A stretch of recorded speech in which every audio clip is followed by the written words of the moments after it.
Okay. Sige po. Sound check. Okay. Good morning po sa ating lahat. Happy Lord's Day at salamat po sa unang-una sa Panginoon na ningatan niya kami ni Brother Doy na pumunta dito.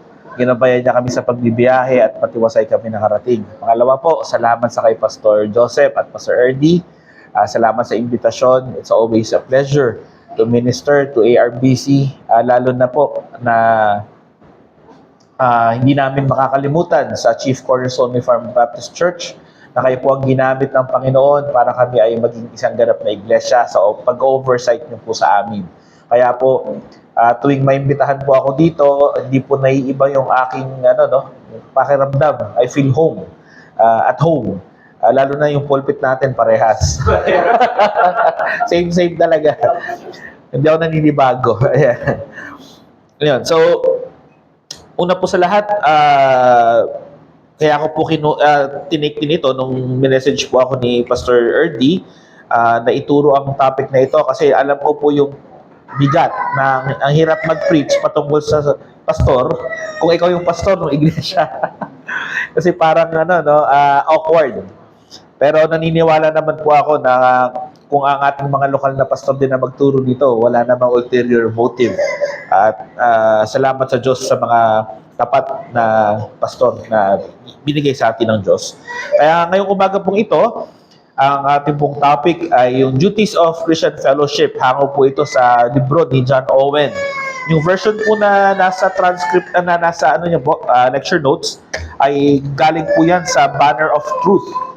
Yung book po kasi na iba na publish ay medyo Old English yung kahit yung PDF Old English. So ito po ay mas simple po yung version, yung translation. So meron po itong dalawang section. Yung unang section po ay rules for walking in fellowship with respect to the pastor of the congregation with explanations of the rules and motives for keeping them. And ito pong rules na ito ay 7. So rules 1 to 7. Yung section 2 ay sa pagkakabanggit po ni Pastor pinag-aaralan na. So ito po ay dadaanan natin ngayon yung mga rules from 1 to 7 and may God sustain our strength and focus. Medyo hindi naman ganun kahaba pero 7 kasi nakaka-intimidate pag narinig natin na 7. So yun po. Sa rule number 1 po natin, unang-una po believers are to attend regularly and to submit to the preaching of the word and administering of the ordinances committed to the pastor by virtue of his ministerial office. They are to do this with a willing obedience in the Lord. So, ang maganda po dito sa kopya natin, since simplified siya, medyo self-explanatory, pero mas maganda dahil may mga supporting verses. Kaya po, ang unang rule na ina-uphold natin na hango sa katuruan ni John Owen ay lahat po ng mga mananampalataya. So meaning, yung mga members, hindi lang basta Kristiyano, kundi yung mga members na covenanted sa ating mga churches ay inaasahan na regular na dumalo. Meaning, hindi optional ang pagdalo sa panambahan at magpasakop sa preaching at sa administering ng mga ordinances. So, para mangyari po yung pagsasubmit sa preaching at sa ordinances, kailangan po nandoon tayo, present tayo. Hindi naman tama na sabihin natin nagsasubmit tayo, pero ang service online. Sa totoo lang, hindi po yun ang walang nagaganap na pagsamba sa online. Ito po, yung gathered people of God, physical meeting, yung talagang pinangako ng Diyos na siya ay nasa kanilang piling at siya ay sinasamba sa Espiritu at katotohanan. At ang pinaka-motivation po ng mga members o ng kahit sino ang mananampalataya para gawin ito, sabi po dito, they are to do this with willing obedience in the Lord.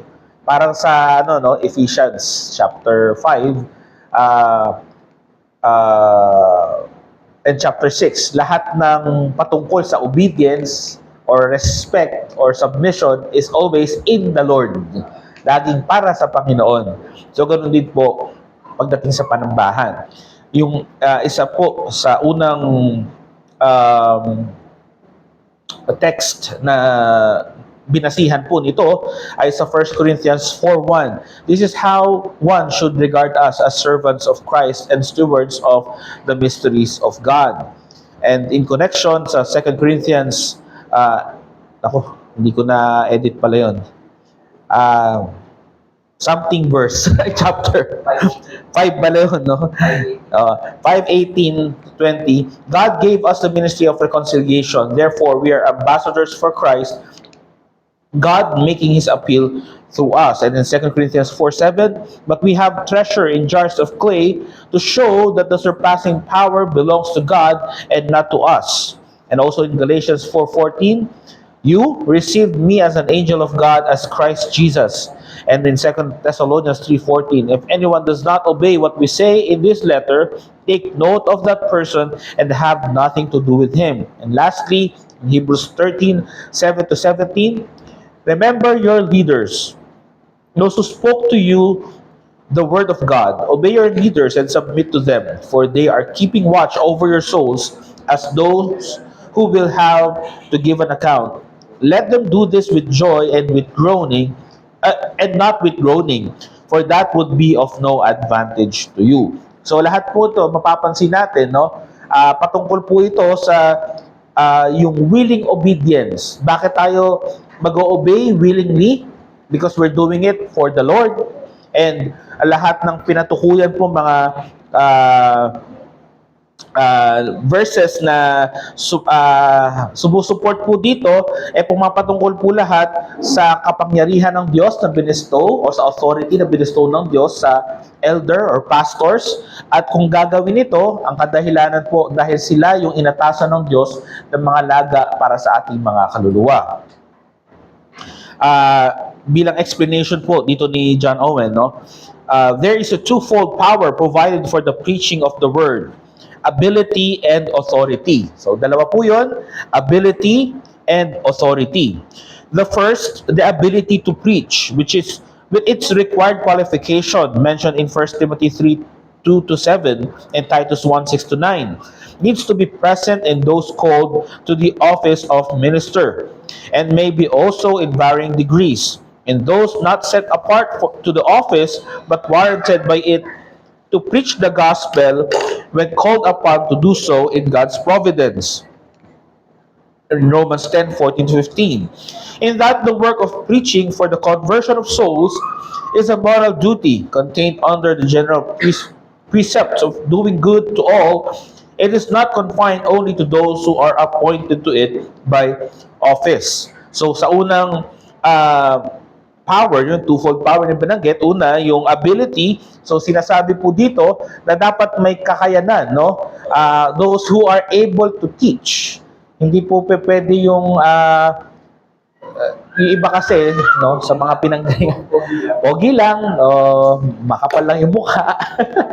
Naniniwala ko may mga pastor, kailangan din yung no, yung tapang na pagharap sa tao, pero hindi po yun ang pinaka-requirement. Dapat able to teach. So yung able to teach, kasama po dyan, implicitly able to learn. No? Yung sabihin, nag-aaral siya. Hindi lang yung yung stock knowledge lang, kundi talagang inaaral niya yung kanyang tinuturo. Nagpapagal po siya. Kasama po dyan, binanggit po dito na hindi lamang yung ordained in the office, yung pwedeng magturo, kundi pati yung mga may gift din sa teaching na hindi naman office bearer, na mga kalalakihan. So, ito'y kagamit-gamit, providensya ng Panginoon na merong kahalili si pastor, gaya po sa amin.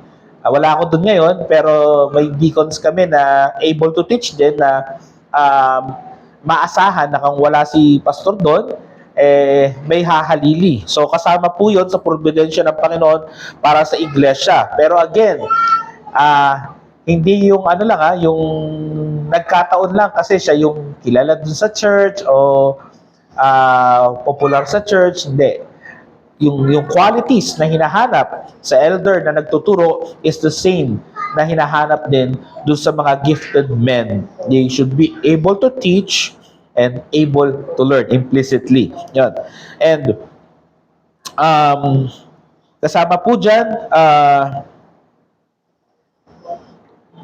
yung consciousness na hindi naka-contain or naka-limit lamang sa office bearers ang pagtuturo. Ang second authority po, ang second is yung authority possessed by those who are formally set apart arises from.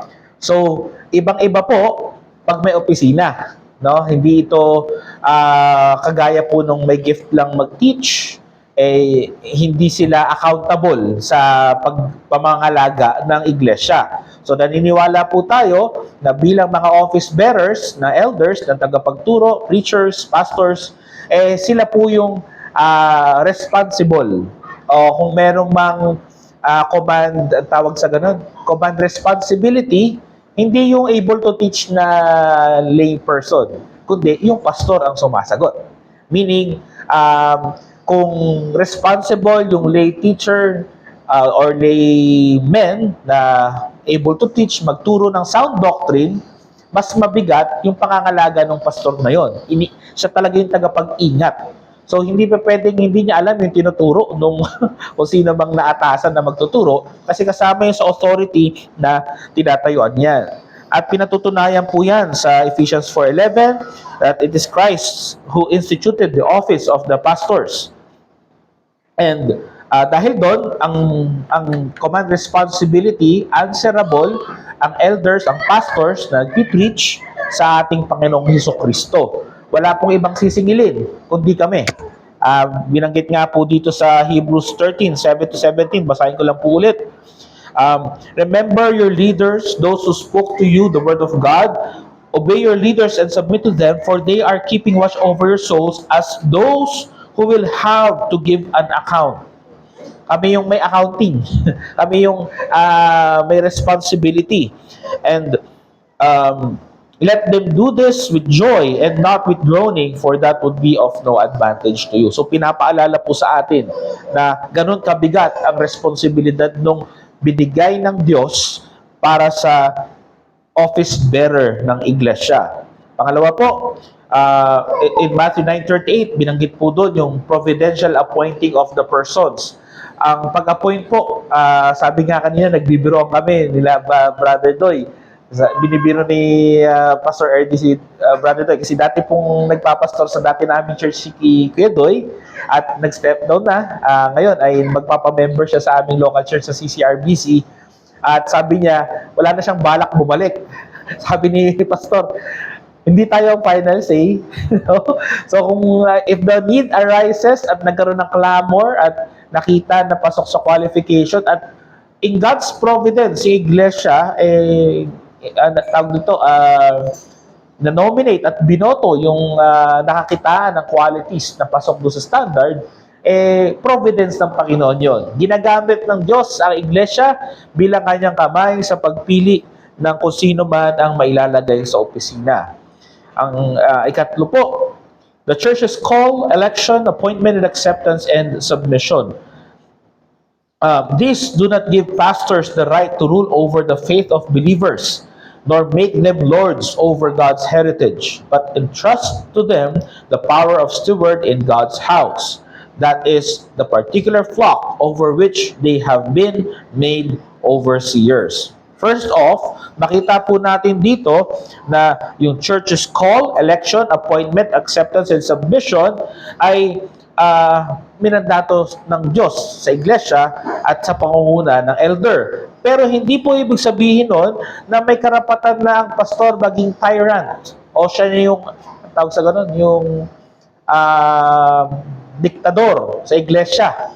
We don't get to dictate yung ating mga sariling agenda sa iglesia. Sabi ni Pastor John MacArthur, the authority of the elder starts and stops sa apat na sulok ng salita ng Diyos. So pagdating na sa sariling opinion ni pastor, hindi niya pwedeng saklawan ang iglesia o ang miyembro. At kung meron man siyang ipatutupad, tandaan natin, ito, napakagandang learning namin ito sa pangunguna ni Pastor Joseph, that God is the Lord of our conscience. Hindi natin gini-guilt trip yung mga miyembro, hindi natin sila minamanipulate. But we use preaching the Word of God as the main avenue of the changes na kailangan nating makita o dapat ma-affect sa church. And kasama po dyan, ay yun nga po, hindi tayo dapat ang pastor ay not to lord over. May flip side po yan. Sabi po dito, but entrust to them the power of steward in God's house. Pag sinabing steward, kami po yung atasan na mag-ingat, no? Tagapag-ingat. So ang encouragement naman sa members, since we are the stewards of God, kami ang tagapangalaga, dapat ang miyembro ay magpaalaga, magpasakop. Kasi wala namang kumbaga in good faith na ang pastor ay nandirito para sa ikabubuti ng mga miyembro. Wala namang pastor, no, na nasa katinuan na gustong mapahamak yung miyembro. Do meron sa iba. No, meron naman talaga gano'n na fini-fleece yung yung mga miyembro, ginagatasan, nilalangisan. Pero sa maayos na iglesia at yung nagtuturo ng sound doctrine, naniniwala tayo na nagkakaisa naman tayo sa pagkaintindi na kapag tayo ay merong office bearer na in-entrust na binigyan natin ng ating confidence, ang kanyang puso, pangalagaan ang mga miyembro, ang iglesia. So, sa huli po, sinabi po dito, that is the particular flock over which they have been made overseers. So, local church po. Hindi yung pastor ka ng buong kung saan ka man. Ako po ay pastor lamang ng Chief Cornerstone Reformed Baptist Church at ako'y naimbitahan po dito para maghayag. Pero hindi po ako yung pastor ninyo per se. No? Ang mga pastor niyo po ay yung lokal na pastor niyo na inyong ibinoto, inyong itinalaga para sa opisina na kinalalagyan nila ngayon. Kaya po, dapat po maging maingat. Una, yung mga miyembro, magpasakop sa pastor nyo, sa sarili nyong pastor. Wag niyong ilalagay sa alanganin yung bilang miyembro ko. Wag niyo ilalagay sa alanganin yung posisyon ni pastor na para bang nangihiram siya ng respeto, ng pagpapasakop sa mga miyembro. Given po yun dapat, inaasahan yun, expected yun dahil binoto siya, inappoint siya, or inordain siya sa isang lokal na iglesia. So, hindi rin dapat siya nakakaramdam ng insecurity. Hindi naman dapat talaga ni-insecure ang pastor. Pero bilang iglesia rin, we uphold our pastors in the highest esteem, kumbaga, no? Alam ko may mga hindi natin naiwasan minsan, may mga celebrity pastor tayo paborito, di ba? Pero sinasabi nga ng mga kaibigan kong kuring pastor o sa mga studies, yung local pastor mo, yung nakakilala sa'yo. Siya yung nagmamahal sa'yo. Kahit may narinig kang magandang preaching sa YouTube o saan man, hindi yun para sa'yo eh. Yung niluto ng pastor mo, every Sunday, sa mga studies, yun yung para sa'yo. Yun yung makabubuti sa'yo kasi nakikilala ka ng pastor mo. No matter how, kumbaga, napakaganda yung narinig natin sa ibang pastors, pagtiwalaan natin. Ang ating mga local pastors ay kilala tayo, alam ang pangangailangan natin, and tailored fit yung mga hinahayag sa atin ng mga salita. Kasi sila ang inatasan na maging overseer sa particular na iglesyang kinabibilangan natin. Kasama po dyan mga kapatid, na si pastor din naman, no? Ang prioridad niya ay yung iglesyang lokal, no? Napakasama naman siguro kung mga linggo-linggo nandito ako. Hindi na naman papayag sila, pastor, no? Kahit makakapahinga sila, parang, ay, mali yata, pastor, hindi ka na umuwi sa inyo. Diba? Hindi maganda yung ganon. So, nandun din naman sa consciousness ng mga elders natin na ang kanilang prioridad ay ang kanilang lokal na iglesia. Sunod po, for such men, the word is to be received. Tandaan po natin, ang pastor ay pastol. At sa example po ng isang pastor o pastol, siya po ang nagdadala sa mga greenest pastures and stillest waters, kagaya ng Good Shepherd. Yung ating tawag dito, mabuting pastol, ang ating Panginoong Kristo, ay pinakita ang example, no? That even in the darkest valleys or even in the shadow of death, sinasamahan niya yung kanyang mga tupa para maakay sila hanggang makarating doon sa pinaka-berding damuhan at pinaka-tahimik na batis. So sa madaling salita po, ang salita na hinahayag ng pastor tinatanggap natin bilang katotohanan galing sa Diyos. Ang hirap naman siguro yung buhay ng pastor kung lagi natin kine-question every now and then, Pastor, sure ka ba sa sinabi mo? Parang lagi mong questionin na talaga bang sinasabi ng salita ng Diyos yan? No? Dapat merong certain degree of confidence na binibigay sa pastor kasi dumaan sa proseso sa providensya ng Panginoon na kaya siya nailagay dyan sapagkat ang Panginoong Jesucristo ang nagtalaga din sa kanya sa pamagitan ng kongregasyon ng lokal na iglesia at dahil doon siya yung mouthpiece ng Panginoon. Siya yung ginagamit ng Diyos na maghayag ng salita niya. Kaya nga po, dito po sa pangalawa, as the truth proclaimed with ministerial authority to themselves, in particular, according to Christ's institution. Ang basehan lamang, eto na, be like the Bereans. Kailangan hindi lumalabas si pastor doon sa 4 na sulok ng salita ng Diyos. Doon lamang siya. No? Ngayon, kung gusto natin marinig yung opinion ni pastor, ibang usapan yun. But in the preaching, maingat na dinidivide yung word ng Panginoon sapagkat ang pinaka tawag doon, yung limiting factor sa pagpapastor o sa pagtuturo, paghahayag ng salita ng Diyos, to be taken as the truth of God, it should be God's word. Ulitin ko po yung limiting factor doon, dapat salita ng Diyos ang tinuturo. Hindi yung opinion ni pastor, hindi yung sarili niyang interpretasyon, kundi ano ba yung tinutukoy mismo ng salita ng Diyos, sapagkat ito ay galing sa mandato na binigay ng Panginoong Jesucristo. So the failure to consider this principles is the cause of all negligence, carelessness, laziness, and indiscipline while hearing the word, which has taken hold of so many these days. Sabi po, yung hindi po i-considera itong mga bagay nito ang nagiging dahilan ng pagpapabaya, ng pagwalang bahala at ng katamaran at pagkawalang disiplina sa pakikinig ng salita ng Diyos. Only a respect for the truth and authority of God in the preaching of His Word will bring men to hear it soberly and profitably. You want to profit from the Word of God as a member? Then, bigyan natin ng pagpipitaga ng pakikinig ng salita ng Diyos. Bigyan natin ng panahon na paghandaan ng pakikinig ng salita ng Diyos.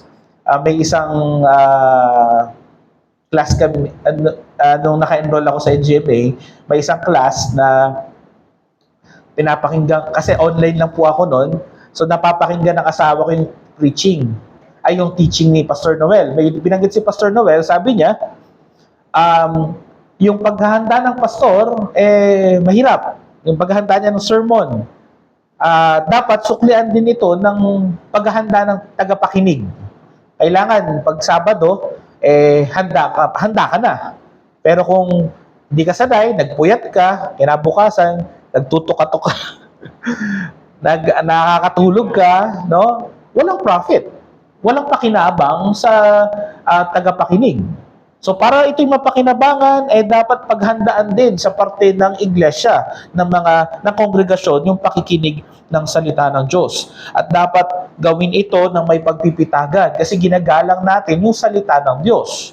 Kaya mga kapatid, napaka-importante kapag preaching or teaching, yung focus talaga natin nasa Panginoon.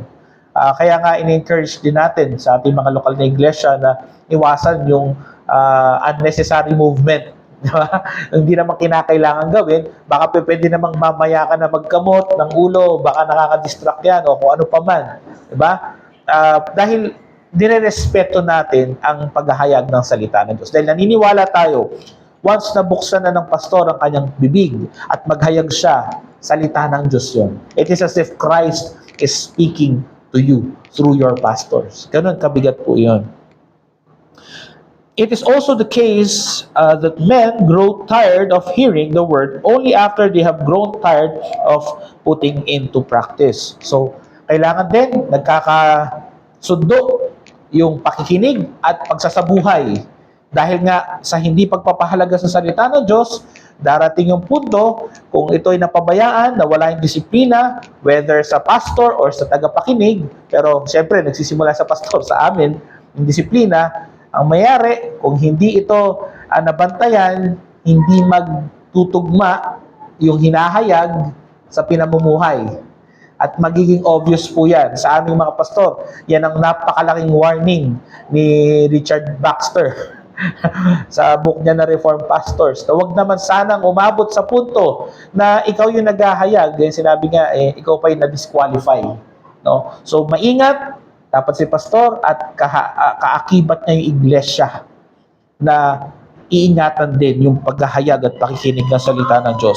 May mga points po sa buhay ng isang pastor o sa kanyang ministeryo na hindi siya 100% o hindi siya tip-top condition. May mga, kagaya nyo po, ang mga tao din po ang pastor at dumaraan sila sa mga pagsubok at mabibigat pa nga kung minsan na hindi sukat na maisip nilang umatras. May mga times na hindi sila fit physically para mag-preach or mentally para mag-preach, pero yun ang kanilang mandato, ginagawa nila. Gaya ninyo sa mga trabaho ninyo.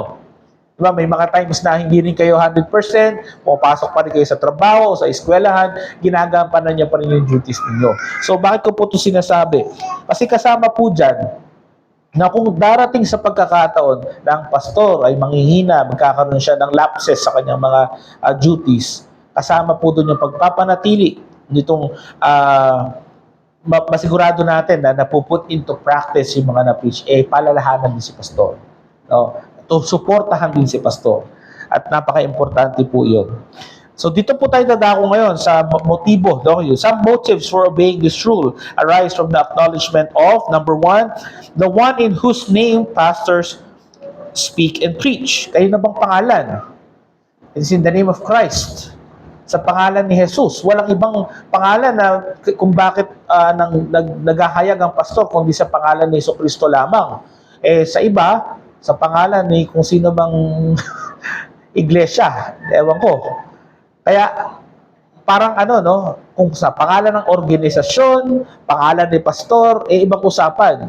Pero kapag pangalan ni Jesucristo ang nakasaalang-alang at sinasabi namin, kami mismo mga pastor, sinasabi namin that this is coming from the very mouth of God, na kami yung mouthpiece, naghahayag kami ng salita ng Diyos. Dapat nandun yung pag-iingat. Pangalawa po, the work which they do, yung trabaho. At kasama po, binanggit kanina, yung pangangalaga po ng tupa, paghahayag ng salita ng Diyos. Ito pong mga mandato na binigay sa pastor, napakabigat dahil wala namang ibang inatasan. Ang deacons po, nandyan sila, office bearer din, pero iba naman yung mandato nila sa pastor. So kung yung pastor gagawin yung hindi niya mandato, ginagawa niya yung mandato ng deacons, sinong nakinabang? Napabayaan yung pulpito. Yun nga po yung dahilan kung ba't yung mga apostol, in-encourage yung iglesia na pumili kayo ng mga spirit-filled men kasi merong specific na mandate for the pastors na dapat niyang gampanan para hindi mapabayaan ang paghahayag ng salita ng Diyos. Pangatlo po, the account that they will have to give. Napakahirap po na isipin. Nung ako po yung nagpapastor dati sa dating church, parang parang very loose lang yung idea ng accountability sa pinipreach. Kaya parang kahit lang yan. Kung bula-bulahin mo lang yan. Importante, may tumumba, may umiyak, may tumawa, ganun lang. puro hype at emotion. Pero nung nag-reform, nakilala sa Panginoon, nag-reform, ang bigat. Lalo na yung tinuturuan kami ni Pastor Joseph na bawat isang tao na nilagay sa iglesia mo, pagsusulit mo sa Panginoon yan, hindi ako makatulog. Napakabigat po. Kaya lahat po kayo ay may bilang. Nag-start po ang ARBC sa pagkakaalam ko po 24 members. Tama ba? 24 members. Ang CCRBC, lamang kami ng 26 kami. So sabi ko, mas mabigat pala yung pinagdaanan ko, Pastor. Kasi dagdag ng 2 tupa. ang punto ko po, hindi ito para i-view ng pastor at ng miyembro yung responsibility na very loose. Ang bigat. Na talagang tao yan, kaluluwa yan, buhay yan, pinangangalagaan yan. At kung anong mangyari sa kanya, accountable. So imagine, ngayon 27 kami, may nadagdag na isang kapatid at may 7 na applicants. Pag may dumadagdag, ang saya ng church, di ba? Pero at the back of the head of the pastor, nako, dagdag, hindi naman kabigatan, kagalakan naman namin na dadagdag, pero yung responsibilidad, nag-accumulate kami ng mas maraming i-account sa Panginoon. At ang panalangin namin, para kaming nag-iigib. Sino nakaranas mag-igib dito sa poso or balon? Di ba? Ayaw mo may matapon eh.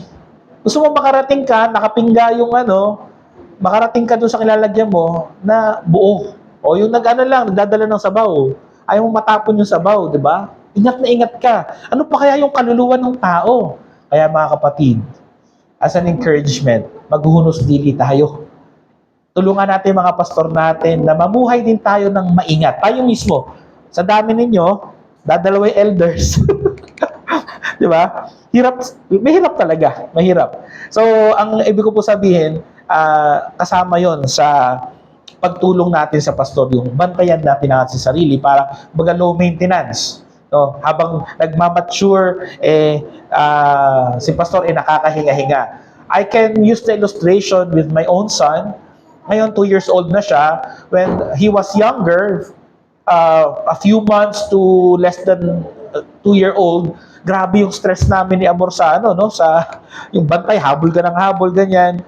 Ngayon malikot siya pero makunat na yung katawan. Pwede mo nang hayaan kung kahit matumba dyan, hindi naman siya, magkakaya niya na sarili niya.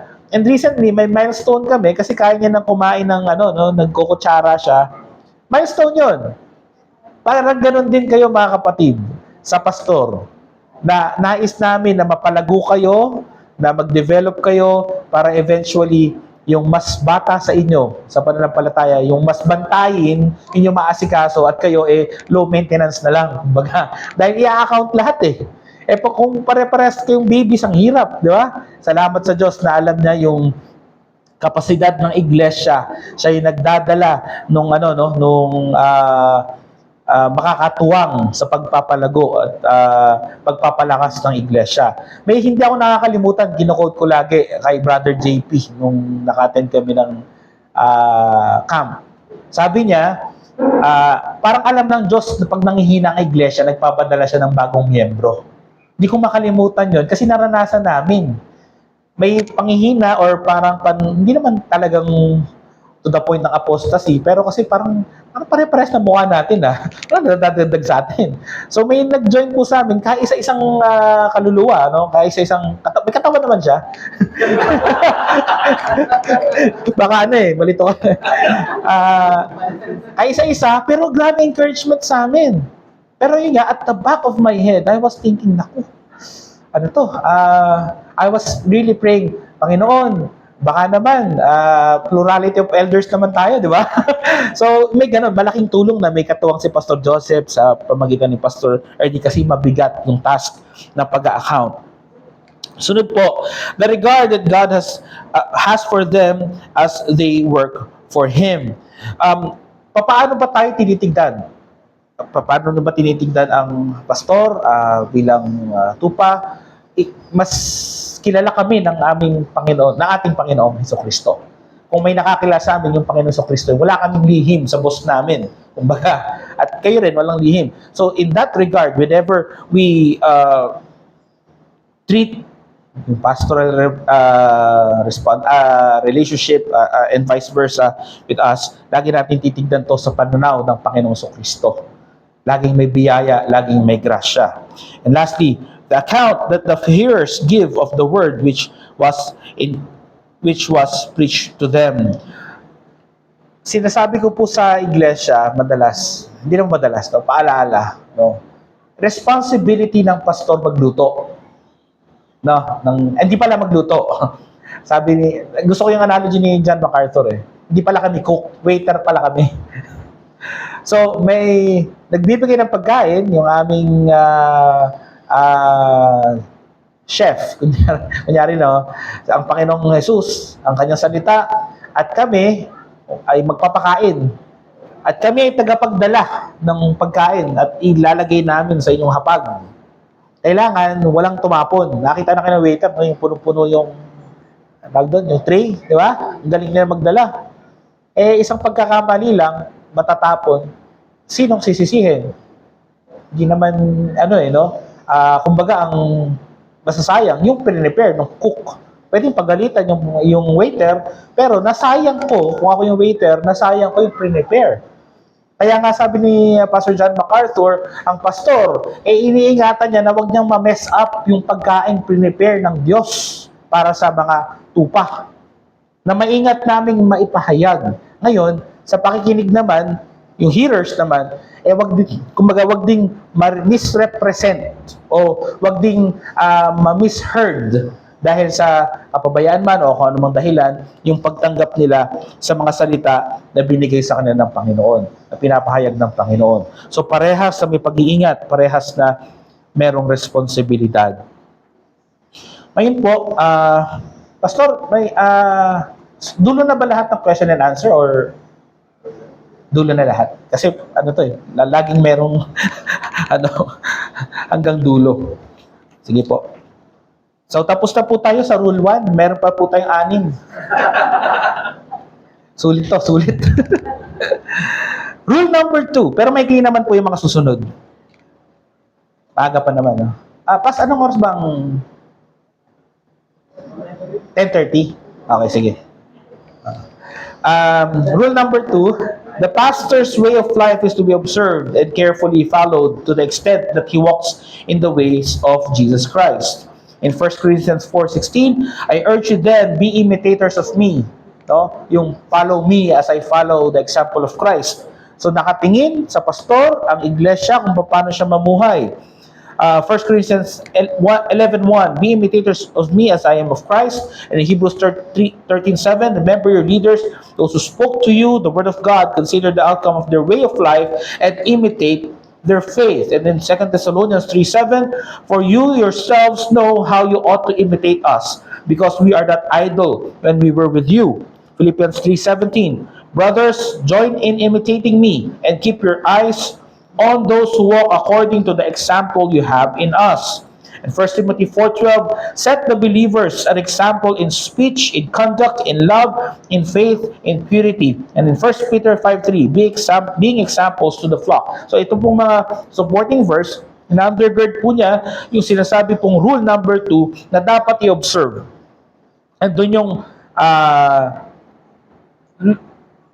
hindi po obserbahan para i-critique, na maging critical sa pastor. Kundi, ang sabi po dito, to be observed and carefully followed to the extent that he walks in the ways of Jesus Christ. Sa madaling salita po, given yung pastor, nandiyan na po, nasa office siya, inaasahan na sumunod ang tupa o gumaya sa kanyang pamumuhay. Again, hindi po ibig sabihin na sinabi ko, hindi para i-critique, hindi tayo magiging mapanuri din kapag may mga maling pamumuhay. Pag-ibig natin sa pastor natin kung siya ay sumasablay na siya ay ma-rebuke or ma-encourage din.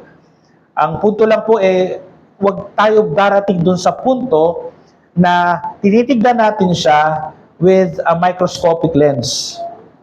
No? Na para bang hinihintay natin siyang magkamali. Hindi po yun ang mandato sa iglesia na to observe and to carefully follow. hindi para maging kritikal, no? Hindi para mamuna lang, no? Kundi inaasahan natin, given na siya yung pastor natin, siya ang office bearer, naasahan natin na siya ay maingat na namumuhay. At kung dumating man sa punto, na sinabi kasi dito na to the extent that he walks in the ways of Jesus Christ, meron din naman tayong kaparaanan sa iglesia, may disiplina naman na kung siya'y lumilihis, ang trabaho natin, may balik din siya kung siya ay nalilihis ng landas. Ang inspiration po dito, it is clear that an exemplary life was always required in those who administer holy things, but both under the Old and New Testaments. The glorious robes of the Old Testament priests, that uprightness and integrity of their lives without imperfection or blemishes, the Urim and Tumim, the many other ornaments, all these were in the first place types of Jesus Christ, yet they also clearly displayed the purity and holiness required in those who ministered. In the New Testament, it is clearly commanded, salamat po.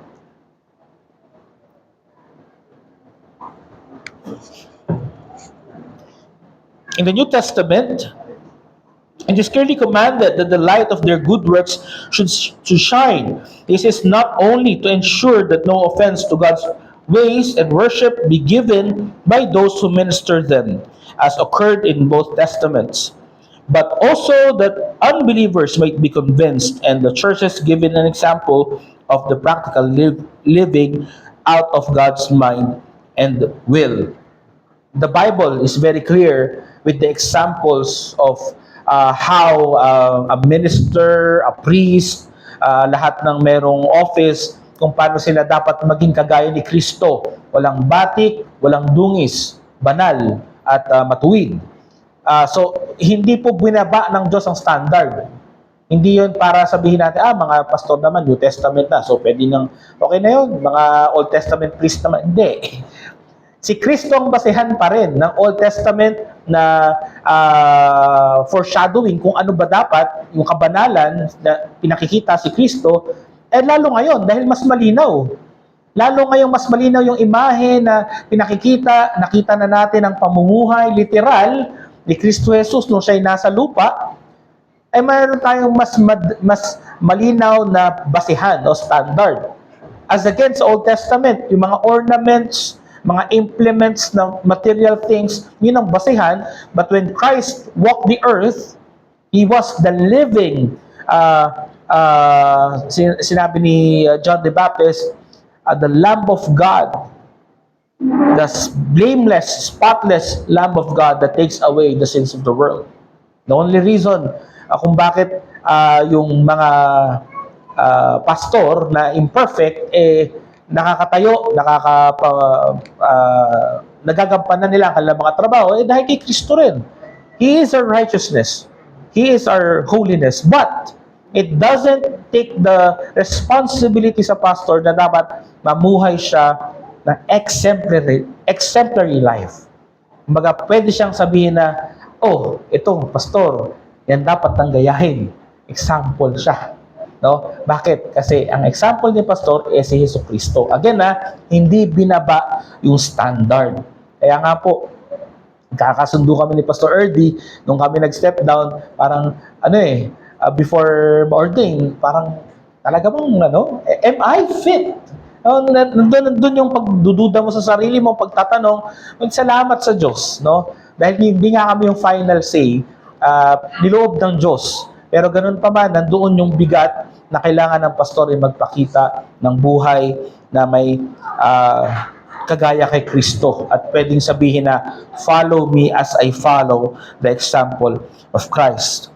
A pastor's life should be vocal. Sermon must be lived out as well as preached. Though Noah's men built the ark, yet they themselves were drowned.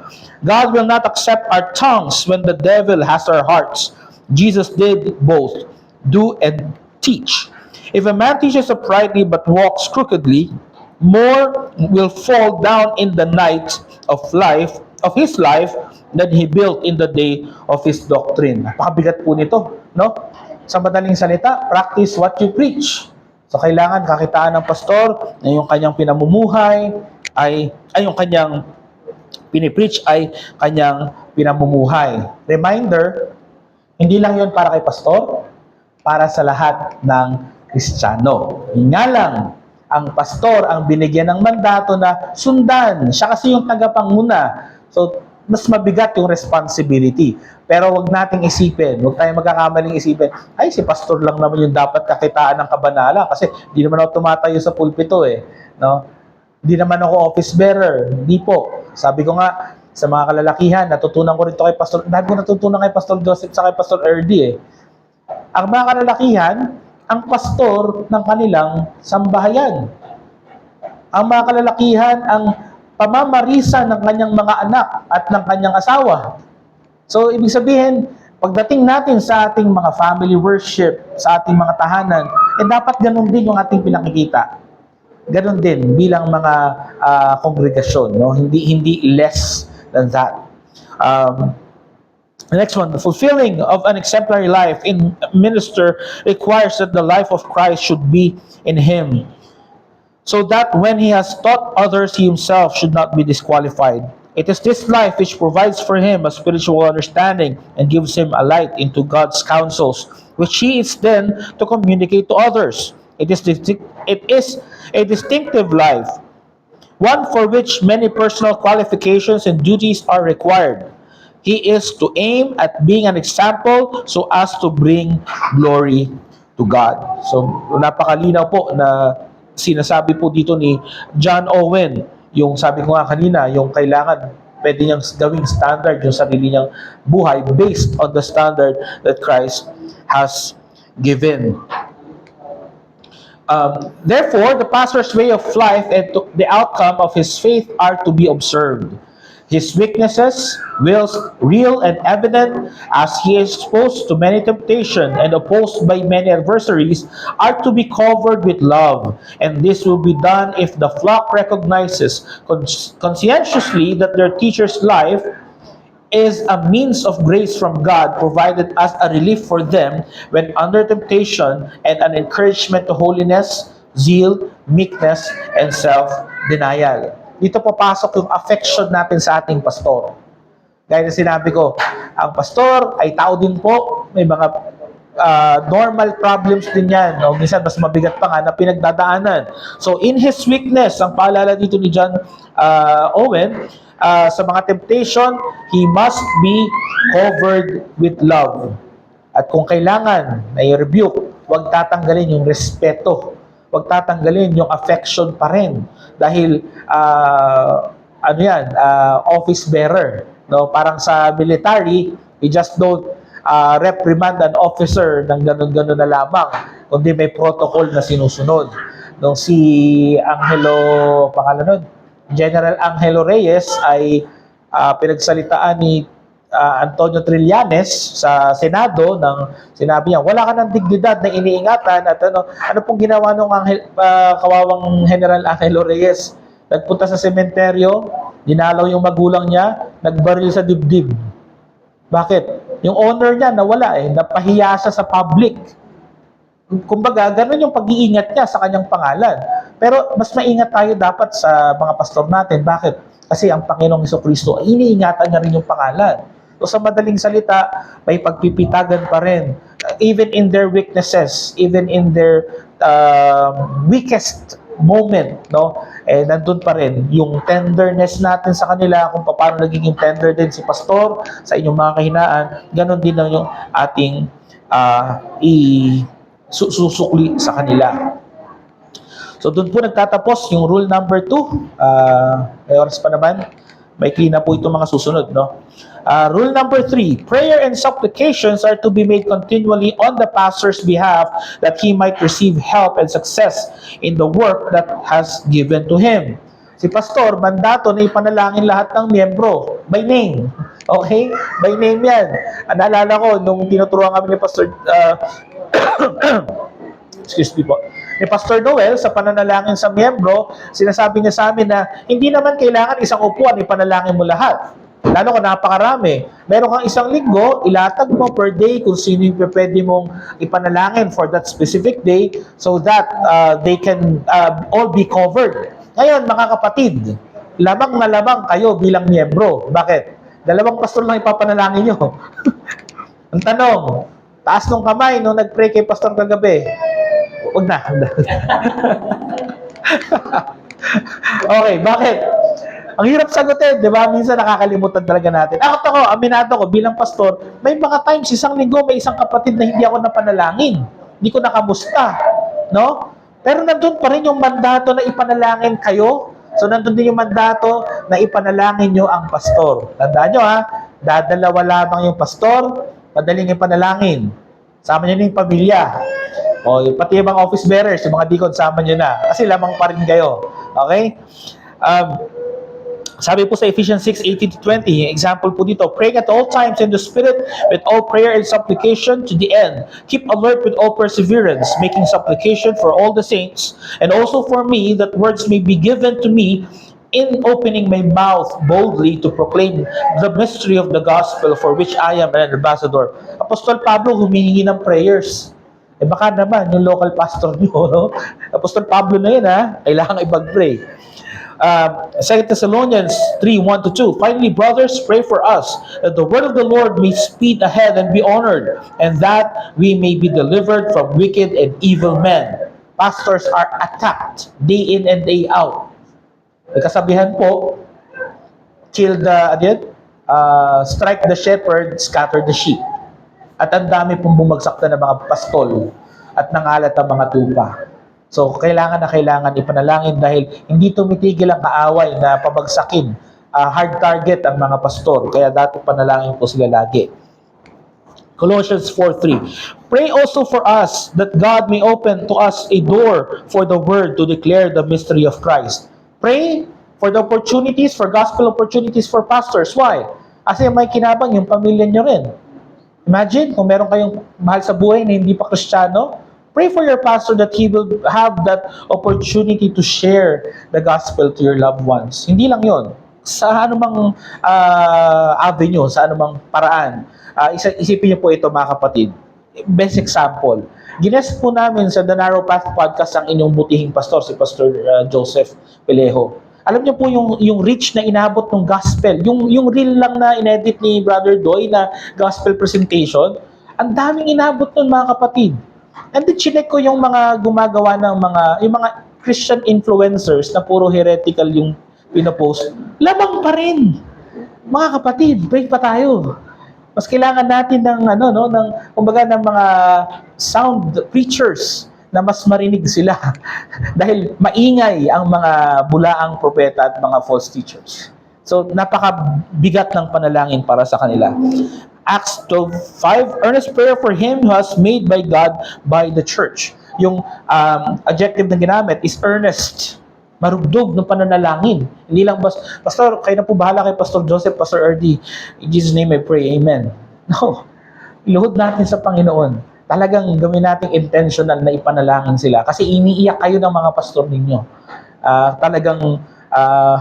Parang sa Katoliko, di ba? Romano Katoliko. Gabi-gabi kayo pinagro-rosaryo. Parang ganun yung dating. Salamat sa Diyos, hindi na kailangan mag-rosaryo, no, Pastor? Ang haba nun. Explanation number 3. The greatness of the work for which is sufficient, the strength of the opposition to it, its involvement in the faith of men's souls, the conviction which is to be brought upon the world by it, its aim and tendency to the glory of God in Christ, this all call out for the most effectual daily involvement of the saints in their supplications for its support. Pag hindi niya po pinagdasal ang inyong pastor, kayo yung kawawa. Kayo yung mahihirapan din. Kasi hindi rin niya kayo pag-pray. Pag-pray nyo, ang pastor niya na mag-pray. Biro lang po. Ibig ko po sabihin, nag-work to hand in hand. No? Ito ay nagkakalakip-lakip sa ating lahat. The rule requires that prayer be made for assistance, encouragement, abilities, success, deliverance, and protection. As the temptation experienced by pastors increased, so must prayers on their behalf There are many curses made against them. The hope is that God hears the prayers made for them. When many are not ashamed to revile them in public, some ought to be ashamed for not remembering them in private. Sabi dito, may mga hindi nahihiya na sila ay siraan, pasensya nyo na po yung term, yung walang hiyain sila in public. Pero hindi ba mas kahiya-hiya at dapat mahiya yung mga hindi naalala ang pastor nila sa kanilang pribadong panalangin? John Owen yun hindi ako. Ang motibo po kung bakit po natin ito gagawin. Una-una po, the preached word will certainly be effectual when ability to preach. It is supplied as a result of prayer. Paalala sa amin bilang pastor, yung preparation ng sermon, ng preaching, kung hindi ganoon din kabigat o katindi yung panalangin namin para sa mga tagapakinig, paano kikilos ang Panginoon? Hindi sa sarili namin lakas o dunong lamang. Doon ang kapangyarihan ng Banal na Espiritu na pinananalangin namin. Pero ganoon din, pinapanalangin din dapat ito ng miyembro na kasihan ang kanyang mga lingkod sa paghahayag ng salita ng Diyos. The failure of a minister is a punishment of the people. Bigat na kaparusahan yun. Sino ba ang babagsak pag bumagsak ang ating mga leaders? Sabi nga, strike the shepherd, scatter the sheep. Kaya ingatan po natin sila sa panalangin. The pastors pray for the church continually. Nabanggit ko na kanina, no? Lahat kayo pinapanalangin, kaya mas madali yung reciprocal na prayer kasi dalawa lang yung elders. Sama nyo na yung mga deacons at yung mga families. Kayang-kaya po yan. The great need of the pastor for prayer is not for his own good, but for the saints' good. Help the one who carries the burden. Minsan, mas madalas pa kayong napapanalangin. May time na, I have repented of this. Pero minsan, mas napapanalangin ko pa yung members kaysa sa mismo kong asawa. Katabi ko na lang, nagpe-pray kami. Hindi ko pinag-pray yung asawa ko, katabi ko na. Nangyayari po yun, no? Kaya dapat talagang ipanalangin nyo na maalala namin lahat. Ay panalangin lahat. 4, 5, 6, 7. Okay na po tayo. Hindi po, marami pong question and answer na. Sige po, mayroon po ba kayong mga katanungan? Sasagutin po ni Pastor Erdy at Pastor Joseph. Sakto naman po sa oras. Any questions po or insights? Pwede rin mag-share. Huwag niyo pong hirapan,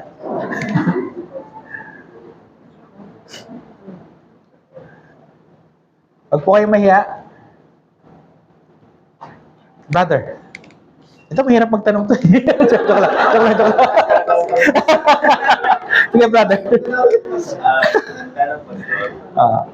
Paano i-apply ng mga Kristiyano na nasa, let's say, Prosperity Gospel Church, yung principles na binigay ni John Owen? Must they follow the law with regards sa relationship with their pastor, or kasi I'm having the implication na this is given by John Owen dahil one of the requisites dito is yung pastor is a faithful gospel preacher. Tama? So, paano itatrato ng mga miyembro na nasa prosperity gospel churches itong tinuturo ni John Owen in application to their pastor? Napakagandang tanong, bro. Una, yung presupposition niya na dapat sound preacher at maayos siya. Pero ganun pa man, pastor kasi. At kung yung prosperity gospel preacher na yon ay ordained by the church na kinabibilangan din naman, kahit loose yung membership, yung member na yon, kung hindi niya ipapanalangin, ang panalangin niya, makonvict. Kung hindi niya ipapanalangin, o hindi niya tatratuhin ng maayos din yung kung sino mang office bearer na yon, he will do a disservice to God. Kasi yun ang mandato niya. So, kung lumilihis man yung leader, dapat siya maglilihis. Ipanalangin niya. Kung kailangan kausapin niya. Kung may relationship siya doon sa pastor niya, bigyan niya ng libro. Isa yan sa mga narinig ko kay Pastor Noel na kung yung pastor hindi reformed at sablay talaga, ano man lang yung care mo na, kasi kahit papaano, giving them the benefit of the doubt, meron pa rin silang yung pag-care kahit papaano, iningatan ka pa rin. So, i-reciprocation through the gospel na sila rin ay makarating dun sa katotohanan. Kung hindi na talaga, tandaan natin, ang na-uphold natin yung sound doctrine. So, siguro, kung nagawa na yon at wala pa rin, ang Diyos nang bahala sa kanya. Pero kailangan yung tupa na yon, makahanap talaga siya ng pastor na mag-iingat din sa kanya. Kasi mapapahamak siya pag, at worst, impoverished or starving yung soul niya, at best pala, at worst, mag-apostate siya. Ayun, kung magtuloy-tuloy siya doon. Ayun bro. Follow up? Okay. Salamat bro. Other questions? Brother. Starting side po natin yung pastors. Starting side lang naman, yung accountability talaga goes both ways. Yung accountability talaga it goes both ways. Bilang sa pastoral, of course may heavy burden din na, pero bilang mga miyembro, may heavy burden din. Amen. At pwede rin natin tingnan na halos patay talaga. Mhm. Kasi kung paano yung istasyon ng, kung paano yung inagay ng Diyos sa pastoral, ganoon din yung sa miyembro, at na may tuloy-tuloy pa rin. Kasi ang unhealthy, kapag hindi niya, sa relationship, madaling makita yung unequal yung pero ganun din sa mga churches. And minsan sa pastor masyadong mabigat yung expectation. Yeah. Kasi yung member, hindi kumikilos. Kaya yung pastor masyadong mabigat yung expectation sa member. Kasi pastor hindi kumikilos. Eh naway wag sana mangyari yun, pero may reality talaga yun. So yun, tama natin sa prayer talaga. Amen. And yung sa question ko, paano ba yung pastor naman yun? Kasi sa akin napansin ko lang kung meron tayong tinatawag pastoral oversight. Paano ba yung pastor naman na kailangan ng counsel o kaya ng Yan, ang ganda. paano natin i-address yung mga ganun situations na kasi ginawang tao din naman yung mga pastoral. May weakness din sila eh. So how do we address those type of situations? I get to enjoy personally na nandyan si Pastor Joseph, Pastor RD, at iba pang mga pastors na nalalapitan ko. Kasi nga kailangan na kailangan. Ang bigat eh. Ang mabigat talaga. So, yung sa pinanggalingan namin, kanya-kanya, ikaw, strong ka lagi dapat. Kahit bulok na yung buhay mo, okay lang. Fake it till you make it. Pero salamat sa Diyos nung kami, tawag doon, covenanting process, may nag-oversight. Sobrang gumaan eh. Mabigat pa rin, actually mas bumigat yung responsibility kasi yung understanding mo na talagang mabigat ang trabaho ng isang pastor. But at the same time, yung makita mo may malalapitang kang co-laborer in Christ, na mas matalino sa'yo, mas maraming alam sa'yo. Hindi naman sa pinalalaki ko ulo nila, no? Pero, ganun eh. Dapat meron kang someone na mas ahead sa'yo na mag-oversight. Minsan nga, yung kahit ka-contemporary mo lang, malaking bagay na. So, kaya encouragement din sa pastors. For example, no? In-encourage yung mga churches, yung mga members, na kung may mga conferences, i-treat nyo yung pastor nyo, i-send nyo sila, para makakonect sila sa circle ng mga co-pastors nila. Kasi malaking tulong talaga yan, yung may matatakbuhan sila. Ang pinaka-worst dyan, pag yung pastor naging wise in his own eye. Yung siya na lang yung magaling. Wala akong pakisasasabihin ng iba. Yun yung delikado. No? So, yung fine balance nga, meron din talaga nag-oversight sa pastor. So, kasama rin dyan, nakakatulong yung mga association, no? Pastor member na ba kayo? Na hindi pa, no? Yun, pinagpiprain din namin na maging member ng associations kasi malaking tulong din. Yan bro. Follow up? Okay. Okay, salamat po. Ayun, Sister Josh.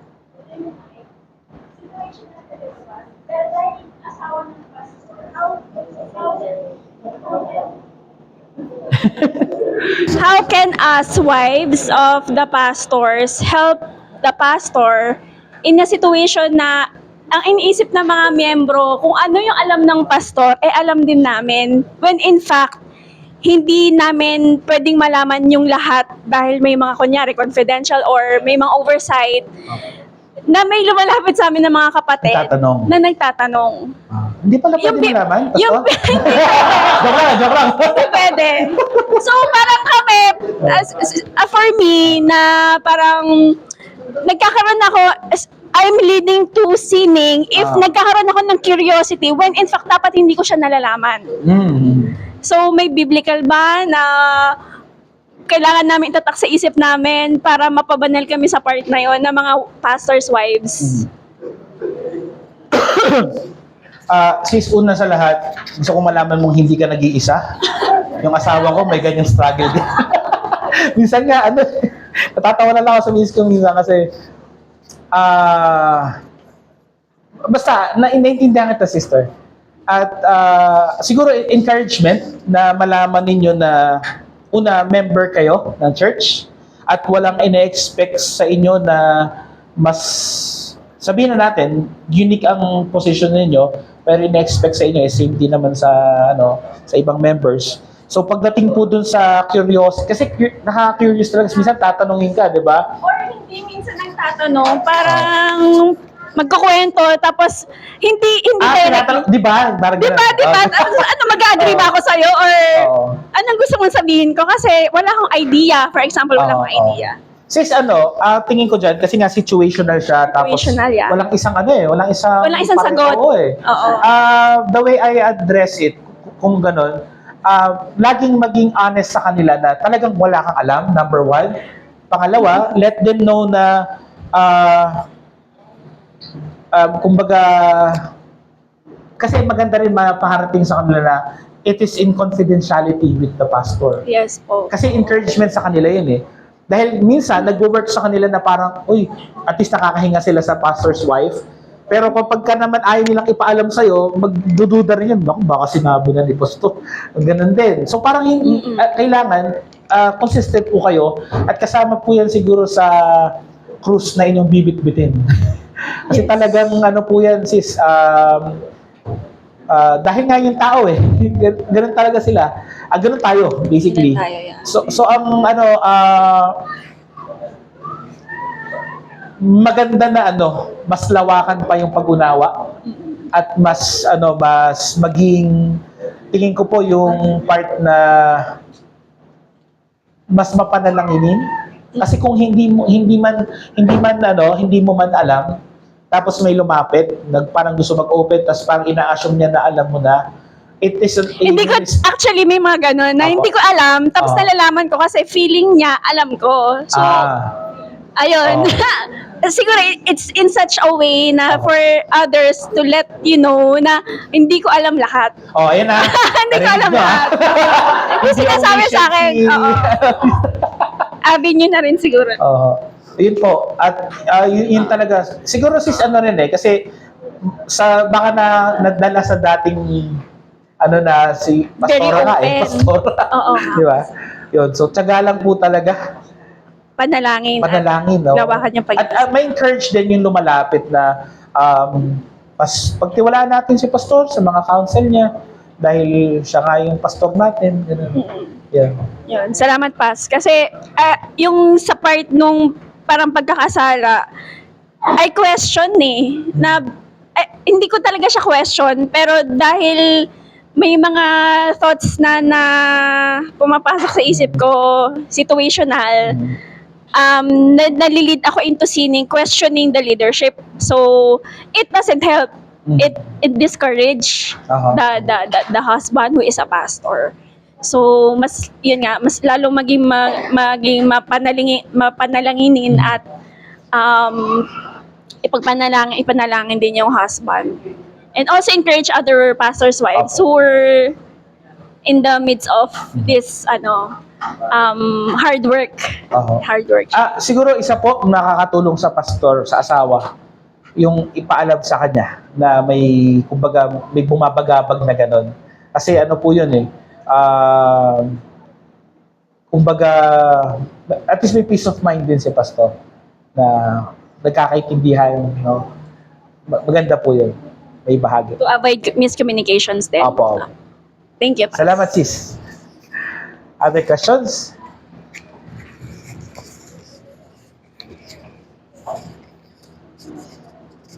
Brother. What if yung isang member he knows that meron siyang gift sa isang bagay, pero he is withholding it to the church na alam niya makakatulong sa elders and sa fellow members. May pinaparinggan ka daw ba? Wala pa siya. Wala pa. Kasi may mga reasons like fear, or hindi siya sure, pero may mga nakakita or may mga tao rin na masabi natin ayaw nilang ma-disrupt yung schedule nila Buhay or nila. parang ganon. Overall, is he sinning or is it a something na ano nga ba yung right term?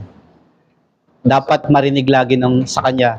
Marinig mula sa pastor na ini-encourage siya ini-encourage na kasi parang yung iba nagiging ano sa kanila yun parang kabigatan na lagi makakarinig parang ito na naman parang pinupush kami sa isa. Parang somehow nagiging parang pamuwersa naman in some sense. Pero hindi naman ganoon yung intent madalas sa mga pastor. Ano yung tingin niyo doon pa sa mga ganong klaseng situation?